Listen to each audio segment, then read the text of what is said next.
appliquées désormais dans toute la France, y compris dans les zones où le virus circule moins, comme dans la Creuse. Taux d'incidence 58. Bonsoir Éric Dobechy. Bonsoir. Merci à vous d'être avec nous en direct. Vous êtes président de l'association des commerçants de Guéret. Guéret dans la Creuse donc. Même règle pour vous que dans des départements où le virus circule beaucoup plus. Comment vous réagissez ce soir?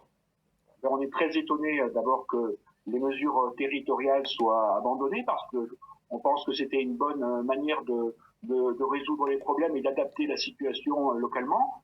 Maintenant, on est bien conscient qu'il faut un geste de solidarité entre tous les Français. Il faut éviter que le virus continue à se propager. Moi, je pense à nos soignants qui font des efforts considérables en ce moment. Même si dans notre département, comme on le disait, on est épargné, je pense que c'est quand même très très important qu'on soit solidaire avec les autres. Et nos commerçants feront les efforts nécessaires. Si c'est un mois, ça veut dire que ça va être temporaire. À partir du moment où on aura des aides de fonds de solidarité pour nos commerçants, je pense qu'ils patienteront et que nous, ce qu'on demande, c'est qu'il y ait une augmentation de la vaccination au niveau local pour pouvoir couvrir tous les besoins de la population, qui est une population ici très âgée.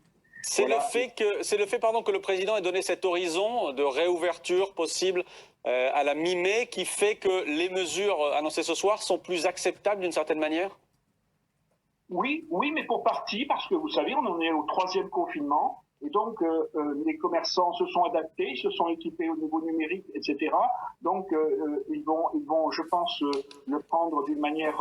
on est un département où les gens sont très solidaires, hein, et donc je pense que la solidarité va jouer, on va être patient ce temps-là, et on est affecté localement ici en Creuse et à Guéret par une mesure qui vient de nous arriver depuis quelques minutes, c'est une augmentation considérable de la taxe foncière qui va toucher nos commerces beaucoup plus dans le long terme.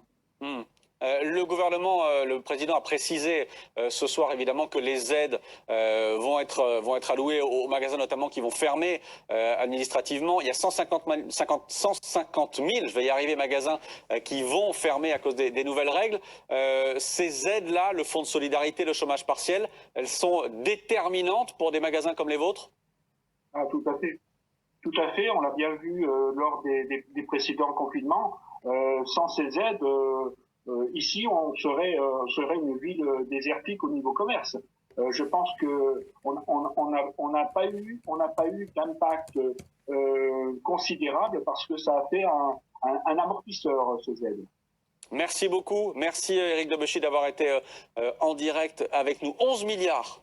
11 milliards, c'est pour l'instant l'estimation de ce que va coûter donnée par Bercy sur le mois de 3e confinement.